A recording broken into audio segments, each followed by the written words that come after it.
ini adalah pengajian terakhir, yaitu tajuk yang terakhir berkaitan dengan penyusuan. Jadi insya-Allah pada malam ini kita akan mengkhatamkan sebuah kitab Fiqh Al-Minhaji, bab yang berkaitan dengan perkahwinan. Alhamdulillah, mana kita menganggapkan bahawa murid-murid yang selalu mengikuti kuliah saya ini dianggapkan telah memperolehi kejayaan yang kedua. Setelah mana sebelum ini kita telah berjaya mengkhatamkan sebuah kitab Penawar Bagi Hati, manakala pada malam ini kita mengkhatamkan kitab yang kedua, Fiqh Al-Minhaji, berkaitan dengan perkahwinan. InsyaAllah kita sambung lagi tajuk yang terakhir, iaitu penyusuan. Apa yang dimaksudkan dengan penyusuan? Kakakku Saudah, Kak Ina, apa yang dimaksudkan dengan penyusuan? Aida selalu menyusu anak. Syaziana juga menyusukan anak. Kak Z tak menyusu lagi anak. Alia belum lagi. Apa yang dimaksudkan dengan penyusuan? Yang dimaksudkan dengan penyusuan ini ialah nama kepada perbuatan yang dilakukan untuk mendapatkan susu seseorang perempuan. Maknanya perbuatan menyusu anak tu dia panggil penyusuan. Mana ambil anak tak di puting apa? Payudara.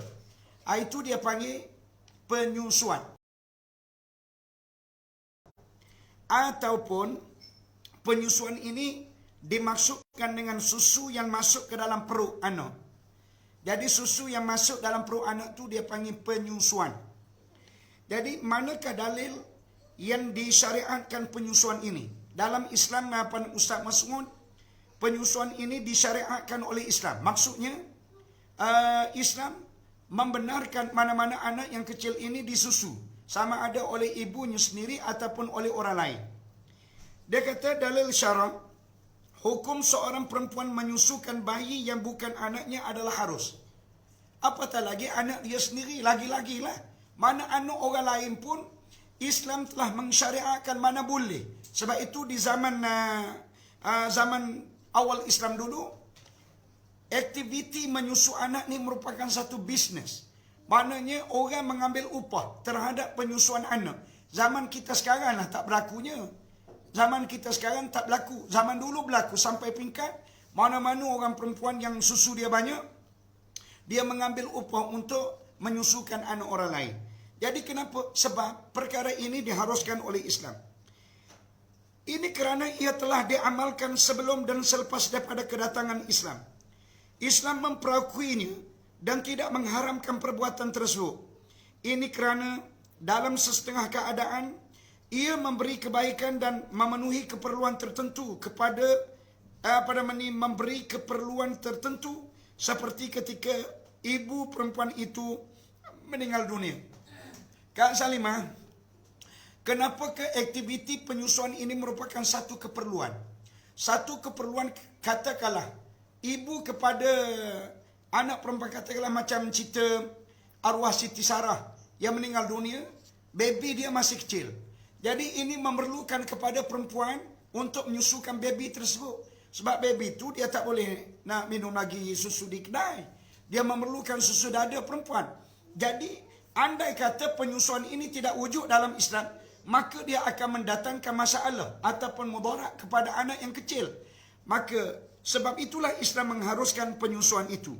Baik, yang kedua, barangkali dia memberi manfaat ketika mana didapati ibu perempuan itu mengalami kesakitan. Jadi ibu perempuan sakit tak boleh nak menyusu ataupun susu tak keluar, maka memerlukan kepada jiran-jiran yang bermurah hati, yang baik, merelakan isteri dia menyusukan kepada baby yang baru dilahirkan. Jadi sama ada dengan cara bayaran ataupun dengan percuma, itu terpulang. Jadi walau bagaimanapun nak ceritanya dalam Islam ini telah mensyariatkan penyusuan. Mana dalil yang mengatakan penyusuan ini disyariatkan oleh Islam? Allah Ta'ala berfirman, wa in ta'asartum fasaturdi'u lahu ukhra. Allah Ta'ala kata, wa in ta'asartum, jika berlaku kesusahan kepada kamu. Kak Fatimah, andai kata berlaku kesusahan kepada kamu suami dan juga isteri ini, susah oleh kerana binimu tak keluar air susu, ataupun berlaku konflik dalaman antara suami dengan isteri, isteri pula tak nak menyusukan anak, berlaku masalah. Jadi apabila berlaku masalah, maka Allah Ta'ala telah memberi plan alternatif untuk menyelesaikan masalah ini. Dengan cara Allah Ta'ala kata, fasaturdi'u lahu ukhra, maka dibolehkan orang lain menyusukan anakmu. Ingat Kak Normazian, anda kata berlaku pergaduhan antara bini dengan tok lelaki kan? Bini kata aku tak nak bui susaku. Jadi pada waktu tu tok lelaki susah hati sebab baby ni menangis. Maka tok lelaki kena cari perempuan lain untuk menyusukan anak. Ataupun menimbulkan kesusahan, ibunya tak keluar susu. Ramai orang perempuan lahir-lahir anak akhir sekali tak keluar susu. Jadi apabila tak keluar susu, nak susu dengan siapa? Takkan nak susu dengan tok lelaki tak akan keluar ada susu dia. Maka sudah tentu pada waktu itu dibolehkan mencari mana-mana perempuan yang susu banyak untuk membenarkan perempuan itu memberi susu kepada anak yang memerlukan susu. Baik, yang kedua, wa in aradtum an tastardi'u auladakum. Allah Ta'ala kata, dan jika kamu menghendaki untuk memberi susu kepada anak-anak kamu, fala wa in aradtum an tastardi'u auladakum. Dan jika kamu hendak memberi anak-anak kamu itu susu kepada orang lain, fala junaha alaikum, maka tidak berdosa ke atas kamu, isteri dan juga suami, membenarkan anak kamu menyusu dengan orang lain. Mana berdasarkan dua firman Allah Ta'ala ini menunjukkan kepada kita bahawa Islam telah mensyariatkan memberi susu kepada anak oleh ibu-ibu yang lain selain daripada ibu yang merupakan isteri kepada kita. Baik, adakah ibu wajib menyusukan anak ataupun ia merupakan hak? Sabariah, lama dah tak keluar susu dia kan? Kak Mazian juga lama dah tak ada susu. Baik, soalannya, apakah memberi susu kepada anak itu merupakan kewajipan ibu ataupun dia merupakan hak? Jadi apa beza? Sabar ya, apa beza kewajipan ataupun apa beza hak? Hak dan kewajipan ini berbeza. Kalau disebutkan kewajipan, maksudnya andai kata wajib bagi ibu ni memberi susu kepada anak, maka berdosa jika ibu itu tidak memberi susu kepada anak. Jika disebutkan memberi susu kepada anak ini merupakan hak perempuan, maknanya kalau isteri itu tak nak memberi susu kepada anak dia pun tak apa, tak dosa. Dan kalau isteri memilih untuk memberi susu kepada anak dia, maka wajib bagi tok lelaki kena bayar. Sabar ya. Berapa ramai orang lelaki bayar kepada isteri yang menyusu anak? Tak ada bayaran. Kak Nurliza, tak ada bayaran. Free of charge. Kenapa? Sebab isteri-isteri kita baik hati. Alhamdulillah. Untung orang Malaysia dapat bini yang baik hati. Ya. Jadi kalau bini minta bayaran dengan suami, kena bayarlah. Suami kena bayar. Baik. Baik, kalau begitu, timbul pertikaian di mana apakah memberi susu kepada anak ini merupakan kewajipan ibu ataupun dia merupakan hak pada ibu. Dengar elok-elok Kak Salmi, dengar elok-elok Kak Khariah, dengar elok-elok Kak Nomi. Biar faham betul-betul pada malam ini, adakah you menyusukan anak you itu menjadi kewajipan ataupun you dulu menyusukan anak you itu merupakan hak. Dengar elok-elok. Mengikut fatwa dalam mazhab Syafi'i mengatakan bahawa penyusuan adalah hak seorang ibu. Maknanya apabila menyusu anak itu merupakan hak seorang ibu ataupun hak seorang isteri, maka apa maksudnya? Cuba bagi respon, nak tahu. Siapa dia boleh faham dengan huraian saya tadi? Kak Khariah, apabila disebutkan menyusu anak itu merupakan hak perempuan ataupun hak isteri, apa yang dimaksudkan? Cepat, nak dengar. Nak tahu faham ke tidak? Cepat, saya bagi masa 1 minit. Tadi dia kata, menyusu anak ini adakah dia wajib ataupun dia hak? Kak Faridah. Cepat, Kak Faridah jawab. Tak tahu dah, kita lama tak menyusu. Bukan masalah lama tak menyusu, masalah orang tanya. Orang tanya menyusu anak ni hak perempuan ataupun kewajipan dia. Cepat. Cepat kita nak berhenti awal ni. Terpulang pada ibu nak bagi ataupun tidak. Jika bagi dapat pahala. Tak boleh jawab gitu. Tak boleh jawab gitu Kak Rosku. Saya dah sebut dah tadi. Maknanya mazhab Syafi'i telah pun menjawab pertikaian antara wajib bagi ibu menyusu ataupun hak bagi ibu menyusu anak. Jadi mana fatwa dalam mazhab Syafi'i mengatakan memberi susu kepada anak itu merupakan hak isteri. Jadi soalan saya, apakah yang dimaksudkan dengan hak? Saya dah jawab dah tadi. Beza antara wajib dengan hak. Tak berdosa kalau ibu tak mahu menyusukan anak. Yes, betul Kak Asnah. Maknanya yang dimaksudkan dengan hak maksudnya isteri ataupun ibu diberi option. Mana boleh bagi ibu tadi nak memberi susu kepada anak dan boleh bagi ibu tadi untuk tidak memberi susu kepada anak. Mana kalau dia tak beri susu kepada anak, tak dosa. Kalau dia beri susu kepada anak, maka itu adalah kebaikan. Dan dia berhak untuk meminta upahan daripada tok lelaki dia. Tapi kalau sekiranya Nur Hidayah kata tak apalah bang, saya bagi susu kepada anak saya ni tak perlu bayarlah sebab anak kita bersama. Kalau begitu ini merupakan nilai yang amat terbaik yang ada pada seorang isteri. Dia kena begitulah, orang perempuan kena baik-baik. Barulah tok lelaki awak tak cari perempuan baru. Ni kan? Okey. Baik, dalil penyusuan adalah hak ibu. Mana dalil dia Aida? Mana dalil dia Kak Zuraida yang mengatakan bahawa menyusu anak ni merupakan hak orang perempuan? Iaitu Allah Ta'ala berfirman, wal walidatu yurdi'na auladahunna haulaini kamilaini liman arada an yutimma ar-radha'ah. Allah Ta'ala kata, dan bagi ibu-ibu yang menyusukan anak-anaknya 2 tahun genap adalah bagi sesiapa yang ingin menyempurnakan penyusuan. Mana-mana yang memilih untuk menyempurnakan tempoh penyusuan adalah 2 tahun. Kalau dia nak berhenti sebelum daripada 2 tahun, up to you. Bergantung kepada awak. Tapi semoleknya, biar cukup 2 tahun. Kenapa? Dalam tempoh 2 tahun ini adalah tempoh anak memerlukan makanan khasiat yang amat terbaik, iaitu susu.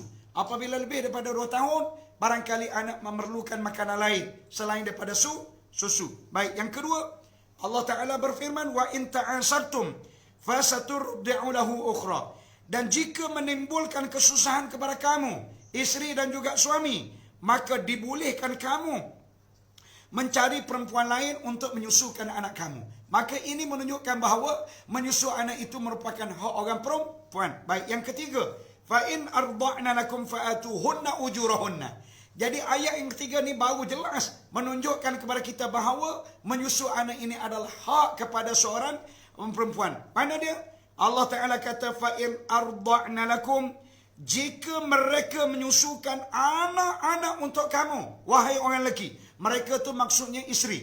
Jika isteri memilih untuk memberi susu kepada anaknya, fa'atuhunna ujurahunna, maka hendaklah kamu maka hendaklah kamu wahai bapa membayar upahan kepada ibu kerana memberi susu kepada anak tersebut. Wahai Ismail, ingat baik-baik. Wahai ada bini yang anak kecil sekarang kan? Ingat, bini wahai menyusukan anak, wahai kena bayar kepada dia kan?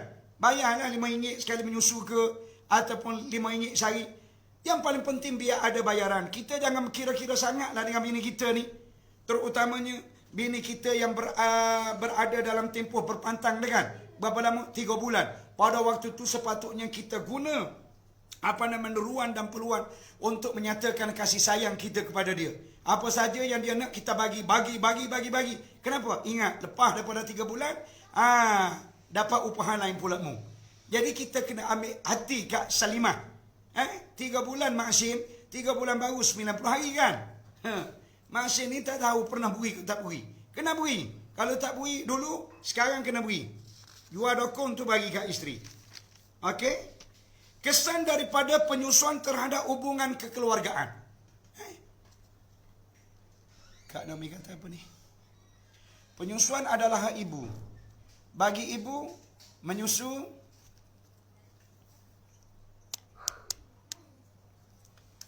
gelenyah sungguh ni. Okey. Kesan daripada penyusuan terhadap hubungan kekeluargaan. Dia kata jika seorang perempuan menyusu seorang kanak-kanak ajnabi. Mana jika seorang perempuan menyusu anak orang lain. Mak Syed, andai kata bini Hashim ni menyusu anak orang lain. Bukan anak yang datang daripada Hashim. Anak orang lain. Anak orang lain itu terpulang dah. Anak orang lain tu wa imma anak bini Mak Hashim yang kedua ke, ataupun anak perempuan lain yang suku sakak ke, ataupun anak saudara dia ke, ataupun anak jiran dia ke, maka dia kata anak itu akan menjadi anak susuannya jika cukup 5 kali susu. Ingat, jika isteri kita menyusukan kepada budak tu 5 kali kenyang, maka secara automatik anak itu akan menjadi anak susuan. Maka kata dia, hukum akan berlaku hasil daripada penyusuan itu seperti berikut. Yang pertama, anak yang disusukan itu haram berkahwin dengan ibu susuannya. Mana ibu yang menyusukan, mana isteri Hashim ni, apabila menyusukan seorang budak cukup 5 kali, maka isteri Hashim tak boleh lagi nak menikah dengan anak yang disusukannya. Katakanlah satu ketika nanti Hashim ni meninggal dunia, anak tu sudah besar, kan? Anak tu haram bernikah dengan isteri Hashim. Kenapa? Sebab isteri Hashim ni merupakan ibu susuan dia. Baik. Yang kedua, haram kepada ibu susuan dan keturunannya berkahwin dengan anak susuannya. Maknanya keturunan anak susuan. Maksudnya mana? Anak isteri Mak Hashim ni, katakanlah Mak Hashim ni ada 4 orang anak. Maka keempat orang anak ni tak boleh nak menikah dengan anak susuan. Tak boleh. Bukan setakat ibu susuan tak boleh. Bahkan anak daripada anak yang menyusukan budak tadi juga tak boleh. Dia panggil adik-beradik susuan. Baik, yang ketiga, ibu susuan dan keturunannya yang telah disebut sebelum ini boleh berkahwin dengan ahli keluarga anak susuan. Baik, Hashim, anak Mak Hashim yang 4 orang ni, kalaulah sekiranya nak menikah dengan adik-beradik kepada anak susuan boleh. Katakanlah anak susuan ni dia ada 4 orang adik-beradik. Tolak dia seorang je, hak tak boleh. Hak lain adik-beradik dia, hak lain boleh. Sebab apa? Sebab adik-beradik kepada anak susuan itu tidak ada apa-apa kaitan dengan anak Mak Hashim yang 4 ni. Begitu. Mana dalil yang mengatakan penyusuan itu menjadi anak susuan dan hukumnya haram berkahwin? Allah Ta'ala berfirman, wa ummahatukum allati arda'nakum, dan diharamkan bagi kamu ibu-ibu yang menyusukan kamu. Mana dia panggil ibu susuan, haram bagi kamu untuk kamu berkahwin. Wa akhawatukumur radha'ah, dan mana-mana anak perempuan daripada adik-beradik susuan, mana diharamkan berkahwin dengan kamu. Baik, Nabi SAW bersabda, Nabi kata innar radha'ah tuharrimu ma tuharrimul wiladah. Nabi mengatakan penyusuan itu mengharamkan apa yang diharamkan disebabkan kelahiran. Maksudnya apa? Maksudnya disebabkan penyusuan ini akan diharamkan dia berkahwin dengan mana-mana adik-beradik, dia seperti mana hukum adik-beradik adik-beradik seibu sebapa, adik-beradik yang berpunca daripada keturunan. Macam adik-beradik seibu sebapa jugalah. Mana seolah-olah haramnya adik-beradik susuan ini seperti mana adik-beradik seibu sebapa. Tetapi beza dianya, adik-beradik seibu sebapa ni dia boleh menerima pusaka. Adapun adik-beradik susuan dia tidak boleh menerima pusaka. Yang hanya tak bolehnya ialah berkahwin dengan mereka itu. Baik, syarat penyusuan yang menyebabkan terjadinya anak susuan. Yang pertama, anak yang disusukan itu belum mencapai usia 2 tahun. Kak Naomi, anak yang disusukan itu tidak melebihi umur 2 tahun. Ini berdasarkan firman Allah Ta'ala, wal walidatu yurda'na auladahunna haulaini kamilaini liman arada an yutimma ar-radha'ah. Dan ibu-ibu hendaklah menyusukan anak-anak mereka selama 2 tahun genap, iaitu bagi orang yang hendak menyempurnakan penyusuannya. Maknanya berdasarkan kepada ayat ini, anak di bawah umur 2 tahun ini, andai kata disusukan kepada seorang perempuan 5 kali kenyang, maka akan menyebabkan anak itu menjadi anak susuan. Baik, yang kedua, kanak-kanak itu disusukan dengan 5 kali susuan yang berasingan. Dia kata syarat yang kedua, kanak-kanak itu disusu 5 kali kenyang. 5 kali kenyang ni maksudnya lepas daripada dia minum susu sampai dia kenyang, dia berhenti. Dia pun main pula main. Lepas tu sekejap lagi dia minum pula susu. Sehingga dia kenyang, dia berhenti. Maka dia panggil kali yang kedua. Kalaulah budak ada setengah baby ni, dia suka main tukar puting-puting susu. Contoh dia isap puting susu yang sebelah kanan. Sekejap pun dia pun tendang, dia pun pindah kepada puting susu sebelah kiri pula. Yang tu kalau dia buat beberapa kali, dikira sekali je. Sebab dia panggil budak suka bermain. Yang dimaksudkan 5 kali di sini, 5 kali kenyang. Kena pastikan dia isap. Last kali dia lepas daripada puting susu. Bila muk dia sumak semula ke mulut, budak tu tendang balik. Itu menunjukkan dia kenyang. Baik. 5 kali kenyang yang Siti Sarah, tak semestinya 5 hari. Kadang-kalanya 5 kali kenyang ni dalam sehari. Cukup dah 5 kali kenyang. Contoh budak tu menyusu pukul 10 pagi. Lepas tu jam 11 dia menyusu pula. 2 kali. Jam 12 dia menyusu pula. 3 kali. Jam 2 petang menyusu pula. 4 kali. Jam 5 petang dia menyusu pula. 5 kali. Dalam tempoh 1 hari, dia boleh menyebabkan anak itu menjadi susuan. Ingat. Ada soalan dia tanya, Ustaz, macam mana kalau suami isap susu bini? Sedap lah. Tak jadi apa lah. Jadi kalau suami isap susu bini, sedap saja saya. Tak tahu sedap ke tak. Sebab kita tak pernah isap. Kan? Jadi maknanya kalau suami isap susu bini, dia tidak menjadi suami susuan bodoh. Kenapa? Kan tadi kita belajar dah. Syarat nak jadi susuan, syarat yang pertama, bodoh itu bawah daripada umur 2 tahun. Yang kedua, 5 kali kenyang. Sekarang bapak isap susu bini. Bapak tu umur berapa puluh tahun? Allah bongok sangat. Jadi maknanya berdasarkan kepada apa yang kita bincangkan ini, tolong faham baik-baik. Bila faham, kita ada jawapan. Jadi soalan mudah begitu, kalau ditanya kita ada jawapan untuk dijawabnya. Baik. Kesan daripada anak susuan. Kesan daripada anak susuan menjadi mahram kerana susuan, dia ada 2 kesan. Kesan seseorang anak itu menjadi anak susuan. Itu maksud dia Kak Naomi. Kesan daripada seseorang anak itu menjadi anak susuan, dia ada 2 kesan. Kesan yang pertama, iaitu kesan hukum berkaitan dengan perkara yang diharamkan. Yang kedua, kesan hukum berkaitan dengan perkara yang dihalalkan. Yang pertama, kesan hukum berkaitan perkara yang diharamkan adalah, dia kata iaitu diharamkan perkara-perkara yang berkaitan dengan perkahwinan. Makna apabila disebutkan anak susuan, mereka tak boleh nak berkahwin dengan mana-mana adik-beradik susuan. Mereka tak boleh nak berkahwin dengan ibu susuan. Mereka tak boleh nak berkahwin dengan mak saudara, pak saudara, siapa saja yang berkaitan dengan adik-beradik susuan ni. Tak boleh. Sampai bila-bila. Baik.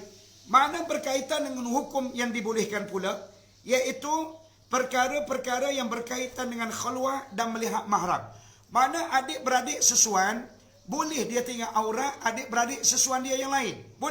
Boleh dia duduk dalam rumah berdua-duaan. Kenapa? Sebab hukum dia macam adik-beradik. Dia tak boleh nak kahwin, dia tak boleh nak apa. Dan aurat dia boleh dilihat seperti mana aurat adik-beradik. Iaitu antara pusat dan lutut. Itu sahaja. Baik, sekadar itu dulu yang dapat kita pelajari pada malam ini. Alhamdulillah telah pun selesai dan tamat kita mengkhatamkan sebuah kitab fiqh manhaji bab yang berkaitan dengan perkahwinan pada malam ini. Marilah sama-sama kita berdoa supaya semoga Allah Ta'ala beri keberkatan kepada kita. Dan insya-Allah kita akan sambung kitab Anak Kunci Syurga sehinggalah habis. Bismillahirrahmanirrahim. Alhamdulillahi Rabbil Alamin. Wassalatu wassalamu ala Rasulillah wa ala alihi wa sahbihi ajma'in. Ya Allah, ya Tuhan kami, pada malam yang mulia ini, kami amat bersyukur dengan